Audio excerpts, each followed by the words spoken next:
Então, pessoal, a gente vai falar de jogos africanos e indígenas. Esses dois povos que têm tudo a ver com a nossa história, com a construção da identidade, né, daquilo que a gente tem hoje em dia. O tema dessa aula é justamente este, jogos e brincadeiras. Nós vamos ter essa habilidade de experimentar essas brincadeiras.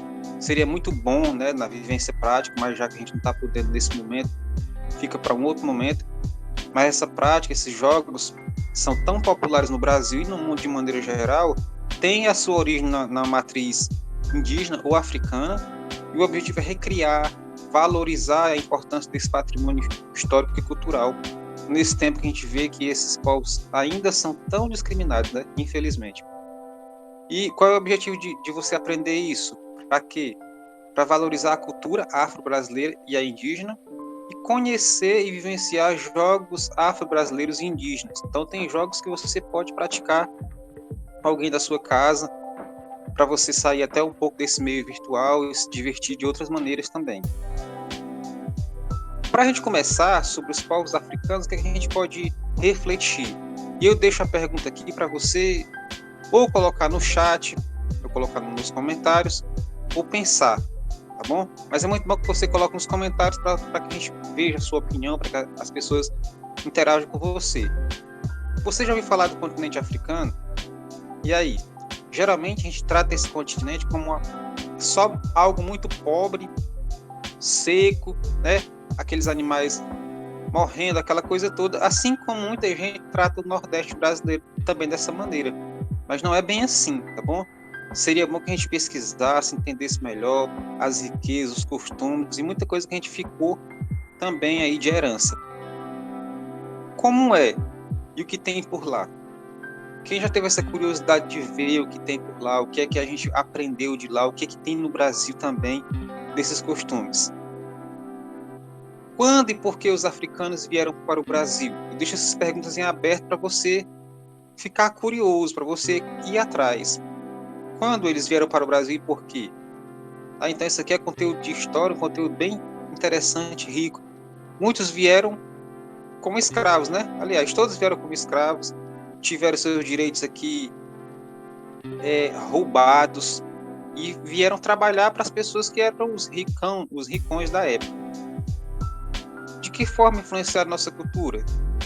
E aí talvez essa aqui seja uma das mais fáceis de responder. Em tudo. Porque o Brasil ainda estava começando, né, uns 500 anos atrás, então eles trouxeram seus costumes que se misturaram com os dos índios e tudo isso foi formando o que a gente tem hoje. Muitas maneiras de se vestir, de falar, de lutar, né, das lutas propriamente ditas, luta como esporte, enfim.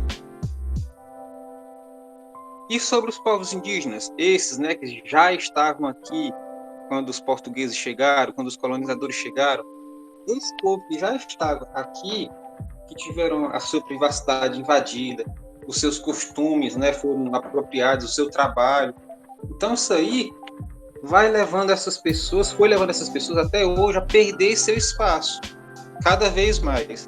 E, infelizmente, essa é uma dívida que o Brasil tem com esses povos. Onde e como vivem?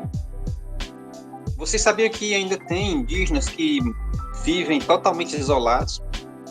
Eles são tão diferentes da nossa cultura, né? Até pela diferença de raça também, que eles nem podem ter contato com o homem branco por conta das doenças, já que eles vivem tão isolados, não tem anticorpos para muitas doenças como a gente tem, por exemplo, uma gripe simples, uma gripe comum, eles podem não ter anticorpos e pode ser uma doença muito severa para eles. O que tem acontecido com eles ao longo da história? O que a gente tem visto, né? Preconceito, discriminação, mortes pela invasão de suas terras e eles têm que se defender, certo? Então, tudo isso é um crime contra a humanidade. É algo muito sério, algo que a gente tem que ver, que observar, que respeitar. Inclusive, o tema, uma competência socioemocional que a gente está trabalhando nessa aula de hoje, é o respeito. É eu saber olhar para o outro e não me colocar como melhor, muito menos como pior, porque eu estaria desrespeitando a mim também, a mim mesmo, né? Então, ao longo da história, esses povos que já tinham o seu respeito aqui, o seu espaço, agora precisam lutar por algo que já era deles. E a gente tem que ter esse respeito e levar também esse respeito para outras áreas da nossa vida, para a nossa família, para os nossos amigos, para os preconceitos que tem na sociedade. Respeitar. A gente não tem poder de estar opinando, de estar julgando. Enfim, é cada um colocar-se no seu lugar e também pensar como é que eu gostaria de ser tratado. Quais as contribuições desse povo para a nossa cultura? Inúmeras, né? Inúmeras. Inclusive, para quem gosta de dormir de rede aí, esse é um costume desse povo. Até tomar banho, pessoal, foi um costume que a nossa cultura que ensinou para os europeus. Os europeus não tomavam banho com tanta frequência como os povos indígenas. Aqui só para citar 2 exemplos, mas se você pesquisar, você vai ver todas as contribuições, inclusive na arte, nas cerâmicas, na maneira de construir casas. Tudo isso a gente foi incorporando também para a gente. E esses povos africanos, ó, que é um continente muito grande, né? É o segundo maior continente em população aí. Lá tem muitos países que falam português, então se você quiser visitar a África e falar bem com essas pessoas, você pode ir para um desses locais aí, ó. Guiné-Bissau, Cabo Verde, São Tomé e Príncipe, Angola e Moçambique. Então esses países de lá do continente africano falam português, com poucas diferenças, né, em relação a tem o sotaque, a maneira de falar, a entonação, mas a gente se entenderia perfeitamente bem nesses países. E esses negros, eles foram trazidos para o Brasil na época da colonização. Vieram como escravos de maneira desumana, tá? Eles foram desapropriados de suas famílias, de suas casas, de suas terras. E eram vendidos como mercadoria para trabalhar como escravos. Você imagina, né, uma situação dessa aí? A que ponto o ser humano chega, esse ponto de chegar e simplesmente pegar outro ser humano só pela cor da sua pele e trazer para si. Você vai trabalhar para mim, vai ser assim, vou te vender. Então isso aí, eu não tenho nem palavras para falar, para descrever uma atrocidade dessa aí, né? Eles permaneceram nessas condições por 300 anos, e eu digo até mais. Isso aqui é o que a história muitas vezes conta, né? Oficialmente, porque a gente está falando que eles foram libertados pela Lei Áurea. Mas na prática, pessoal, ainda tem escravidão hoje. Inclusive, escravidão assim, no seu sentido mais literal. Ainda tem, infelizmente. Eram considerados inferiores, portanto, perderam a sua cultura. Você vê aí o nível que chega o ser humano. De olhar para a cor do outro e ver que ele não tem cultura, que ele não tem costume, que ele não vale nada, que ele só serve para trabalhar. Mesmo assim, como forma de resistência, não se entregaram e buscaram fugir dessa condição. Mesmo eles tendo menos armas, eles tendo só o corpo para lutar, tiveram que se unir para tentar fugir dessas condições, não se entregar simplesmente aos seus senhores. Mesmo após a libertação dos escravos, em 1888, eles continuaram marginalizados e vivendo em péssimas condições. Claro, né? Como é que a coisa ia mudar do dia para o outro?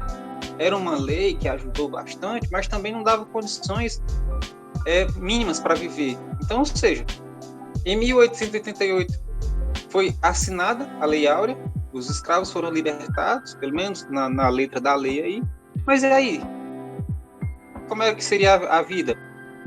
Aí é que eles poderiam viver mais marginalizados ainda, né? Então eles influenciaram nossa arte, nossa música, a culinária, religião, dança, comportamento social. E inúmeros comportamentos e pensamentos que a gente tem hoje vêm do negro. Infelizmente, na história, né, sempre se fala da cor negra, do preto, como algo ruim.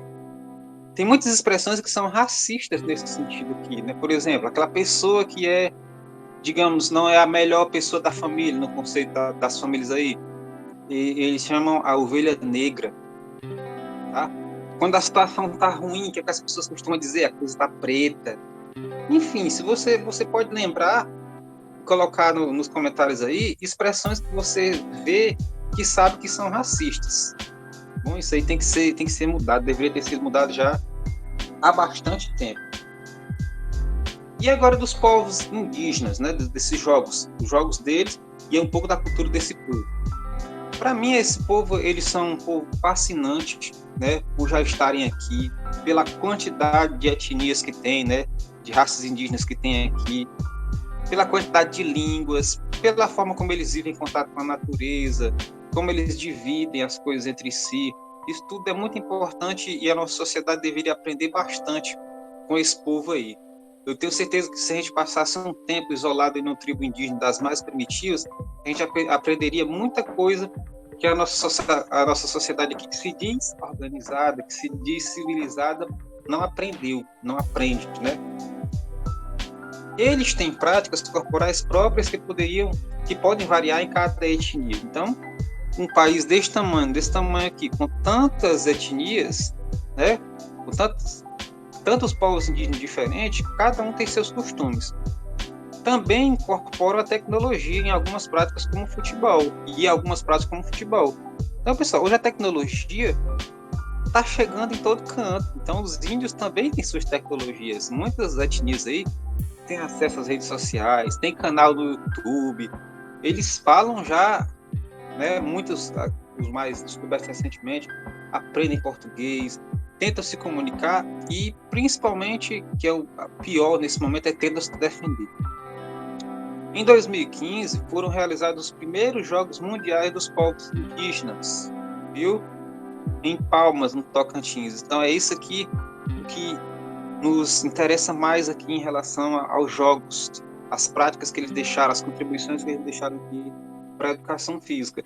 Então são jogos bem interessantes que valorizam a cultura deles, as armas como eles fazem, a maneira como eles correm, nadam, tá? Carregam objetos. Foi uma maneira de pegar esses costumes dele, transformar em competição e juntar outros povos para lutar. Isso é bem interessante. O objetivo era justamente esse, integrar os povos, promover o resgate e as celebrações das culturas indígenas em diversos países. Isso aqui que é o legal. Também unir povos de outros países, justamente porque são jogos mundiais. Um dos jogos que eles praticam, arco e flecha. Claro, né? Quando a gente lembra de índio, inevitavelmente a gente lembra logo do arco e flecha, que é uma arma bem primitiva e muito eficiente deles. A primeira atividade no âmbito esportivo intertribal que se tem notícia ocorreu em 97, no primeiro Jogos dos Povos Indígenas realizados em Goiânia. Cabo de guerra, essa brincadeira aqui, esse jogo bem interessante que a gente já praticou muitas vezes em algum momento da nossa vida, se não praticou ainda vai praticar, né? Então esse cabo de guerra é algo cultural, é algo aqui muito presente ainda em muitas culturas. Essa modalidade é praticada para medir a força física.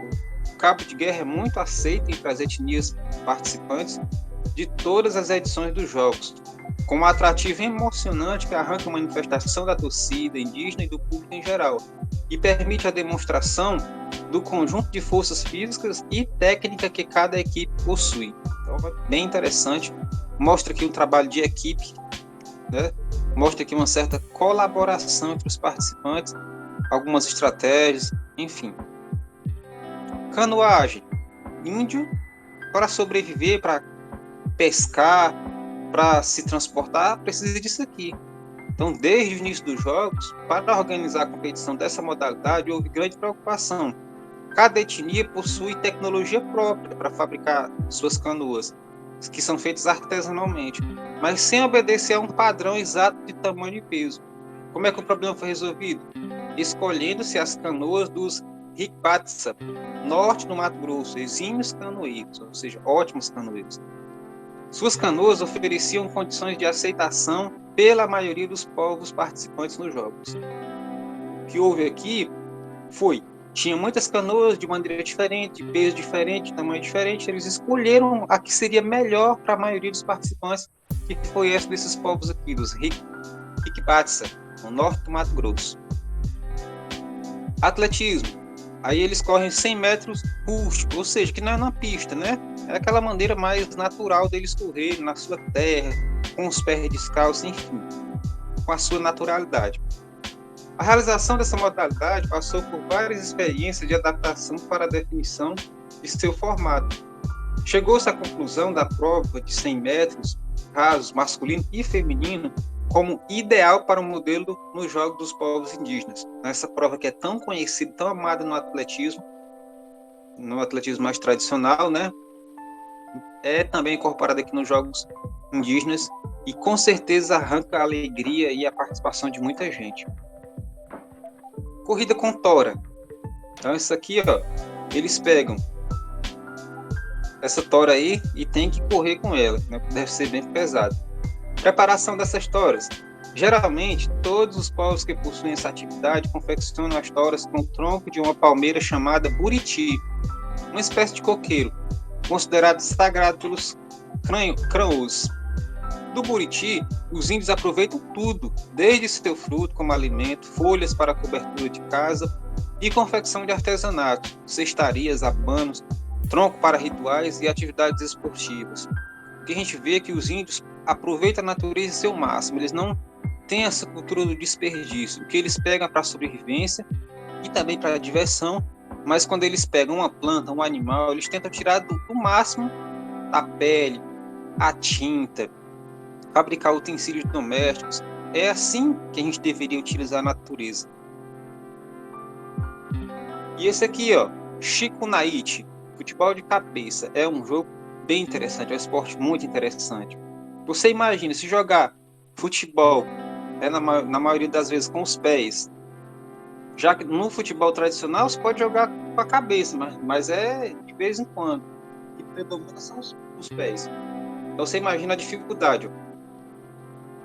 É uma espécie de futebol em que o chute só pode ser dado usando a cabeça. É um esporte praticado tradicionalmente pelos povos paresis, salomãs, irantiches, mamaidês e enauê-nauês, de Mato Grosso. São os nomes complicados aqui, que eu nem sei se estou pronunciando corretamente, mas não vem ao caso, né?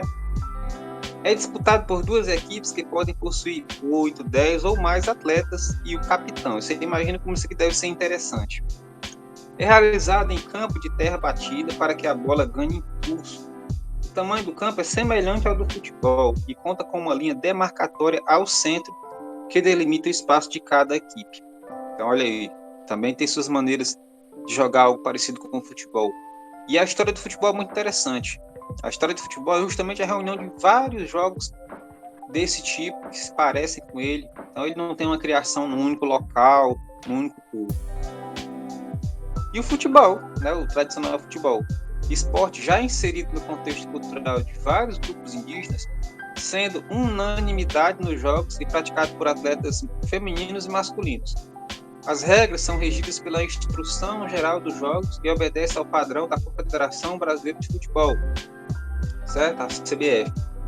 Exceto o tempo de jogo, que é de 50 minutos, divididos em 2 tempos de 25 minutos cada, com intervalo de 10 minutos. Então, no futebol tradicional, né, são 2 tempos de 45, aqui são 2 tempos de 25, tá? Arremesso de lança. Também aqui é a cara dos povos indígenas, principalmente dos povos mais primitivos ainda. Várias etnias indígenas conhecem esse armamento, possuem técnicas diferentes de confecção das armas. O fabrico de cada lança depende da finalidade a que se destina: comprimento, ponteiras de ossos, pedras ou mesmo madeira mais duras, como a aroeira ou pau de ferro são avaliados. Na tradição indígena, é usada para caça, pesca, né, um arpão, ou para a defesa em um ataque de animal feroz. E aqui a luta corporal. Luta que passa aí pela história de vários povos, né, de várias etnias, não só dos índios. O ser humano sempre gostou de se divertir dessa maneira. O desejo de se realizar uma competição de lutas corporais nos jogos é grande, mas é muito improvável devido à grande diversidade de estilos de luta e técnica. Algumas etnias lutam em pé, outras ajoelhadas no chão, como o uca-uca. Por isso, fazem-se apenas demonstrações das lutas existentes na cultura indígena brasileira. Essa é a diferença de se incluir a luta. É que tem muitas diferenças, né? Não é algo universal. Natação. O índio também tem que nadar, né? Esse esporte foi introduzido desde o primeiros jogos em Goiânia em 1996. Então faz um tempinho. Haveria duas modalidades, a realizada na piscina para testar a velocidade dos atletas indígenas e uma mais longa de resistência realizada em águas abertas. No entanto, a prova em piscina não obedecia aos objetivos do evento, sendo realizada mais uma vez no segundo jogo da cidade Guairá, no Paraná, em 1999. Atualmente, a prova de meia distância e resistência é realizada em águas abertas, que está dentro do contexto indígena, e é praticada por atletas femininos e masculinos. Então, eles realizam nos seus rios, nos seus lagos, que é a sua cultura, é o seu costume, e pode ser de distância, né, e também de resistência. Zarabatana, né, quem nunca viu isso aqui, é uma demonstração individual realizada pelas etnias Matis e Cocamas. Na apresentação, se posiciona a 20 ou 30 metros do alvo adaptado, uma melancia pendurada em um tripé. É a melancia, né? Se fosse algo assim como uma acerola, uma siriguela, seria mais complicado. Ainda bem que é uma fruta bem grande. A prova consiste em atingir o alvo o maior número de vezes possível. Então, aqui é bem interessante mesmo, uma arma bem curiosa. Então é isso, pessoal. Tá? Espero que você tenha gostado da aula, desse momento, e aproveite, reveja o vídeo quantas vezes for preciso, porque assim a gente aprende a valorizar mais o que está no nosso Brasil, tá bom? Então, até a nossa próxima aula.